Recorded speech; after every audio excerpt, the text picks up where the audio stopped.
Hello! Welcome to Essay Nights, the Essay Slayers. My name is Julie and I will be your instructor as we read through Separation of Powers Between the Institutions. The article source is embedded in the video description below. Feel free to read along.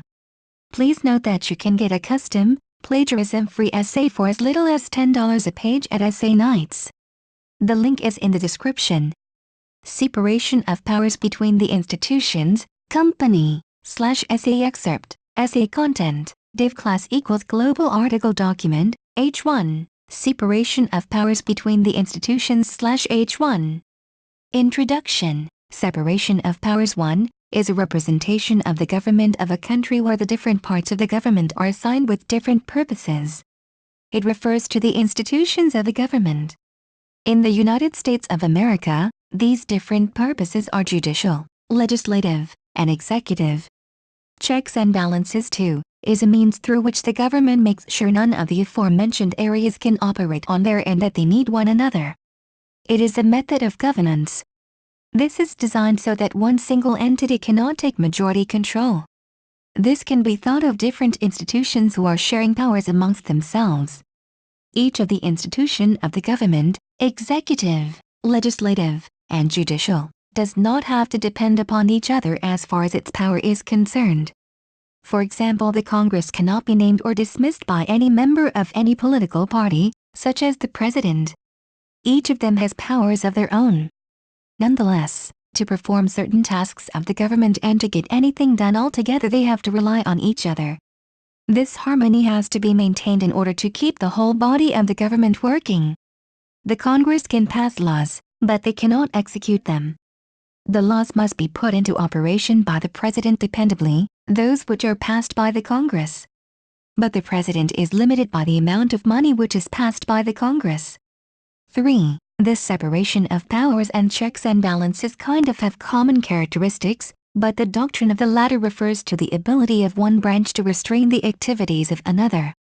For example, the power to make laws lies within the legislative branch, but the power to cancel or limit them lies within the ability of the judicial branch, assuming that the law was unconstitutional. This separation of powers doctrine basically explains that the powers which the different branches of the government possess constrain their ability to carry out a law accordingly. For example, the judicial branch can't pass laws because that power is reserved for the legislative branch. This concept gets more complicated when the concept of common law comes into play. Similarly, foreign policy cannot be dealt with by the legislative branch. They cannot implement laws because that power is reserved for the executive branch. One more example of the separation of powers doctrine is the political question doctrine that the judicial branch sometimes applies when they are making decision on cases. Under that doctrine, the courts will not imperative on a case if they think that the decision will come to cross paths with a power that is reserved for another branch. 4. In real life, this all gets much more complicated, as in practice the powers of the different branches do overlap with each other. In real life, it can be seen that certain things are controlled by certain branches even though in theory it should in control of the other. Such an example may be that the federal courts are somewhat controlled by the legislative branch, which in theory one may think falls under the jurisdiction of the judicial branch. An in-depth analysis of the three branches of the government, our Constitution, is a result of the actions that took place preceding it. The Constitution's founding members had many goals, the most important of them being the measure to avoid tyranny. For doing so, quite a few diverse systems were set up so that the misuse of power can be prevented. One of such systems was federalism. 5.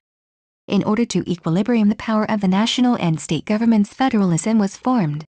This procedure limited the power of the government. 6. Checks and balances is another system that was developed beside the separation of powers. Checks and balances, or the separation of powers, is based upon the philosophy of Baron de Montesquieu. In this system, the government was to be divided into 3 branches of government, each branch having particular powers.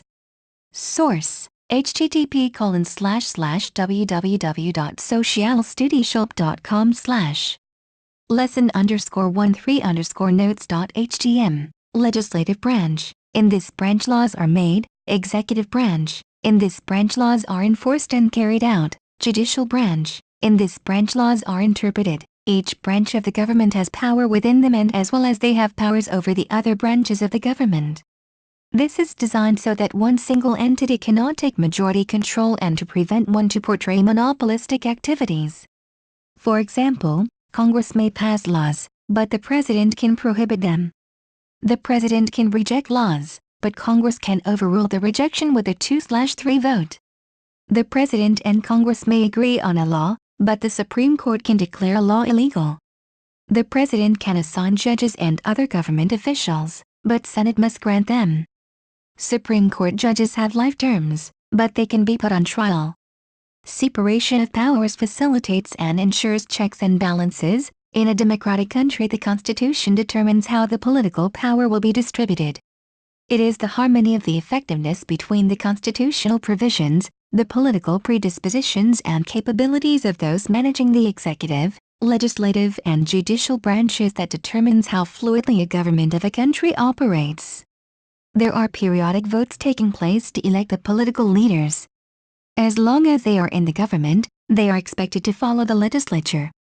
Checks and balances to the policies, performance and activities are applied to the key governance institutions by the legislators to ensure that they obey the rules to the provisions of the Constitution and the rule of law and due process of law, and that they deliver their electoral authorization.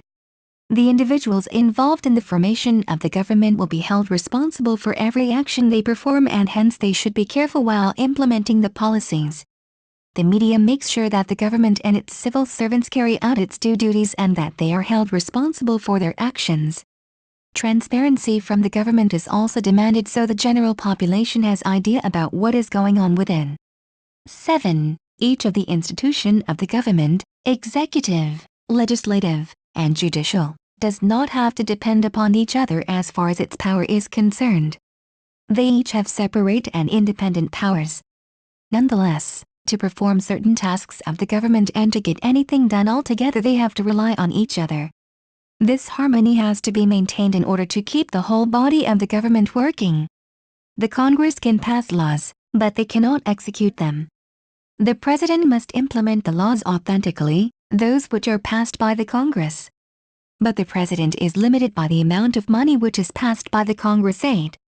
9. This separation of power is greatly needed, but its effect is weaker than ever. More and more new institutions are being formed to try and ensure a better environment for checks and balances and general oversight of the executive. Example of such an institution is the Ombudsman and the Human Rights Commission. 10. The limitation of the separation of powers with a fully developed system of checks and balances. The limitation of the model was that it is based upon the values held by the founding members of the country. These values were not based upon principles according to which a country should be run, but from an intellectual and emotional attachment of the classlessness according to which the country was run. In the beginning, the American government banned monarchy and aristocracy, only keeping republicanism.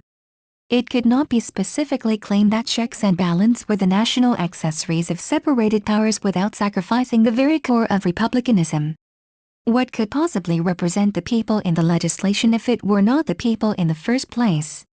It is actually a logical matter that, as opposing to the Republican theory, the separation of power compelled the Americans to discard the superiority of the legislature. The Federalists were weary of the danger of dangerous usurpation by the few, the unavoidable and the current pressure of the artful and ever-active aristocracy. The founding members can be criticized for not only carelessly wanting to arrange a native aristocracy, that is the Senate, and a monarchy, that is the presidency, but also forcing them to enter in a mixed government who can remove major threats to privilege. 11. Conclusion. This separation of power is the common factor which defines the characteristics of the relationship between the Congress and the presidency and their contribution to policy.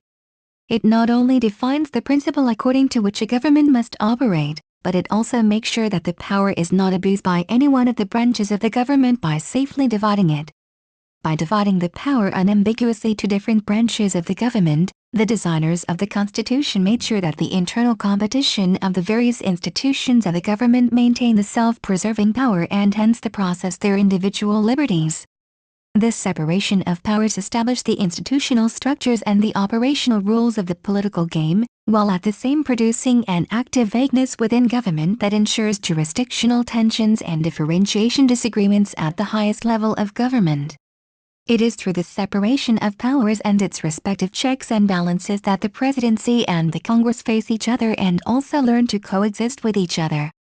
This separation of powers offers a fundamental framework of constitutional orientation which does not only inform dispute. It motivates political appointment and penetrates calculations of every officeholder in a country. 12. Content ends here. Thank you for taking your time to listen to me. I hope you enjoyed learning about separation of powers between the institutions as much as I did. Kindly remember that you can get a custom, plagiarism-free essay at A9AYTZ for as little as $10. The link is in the description. See you next time.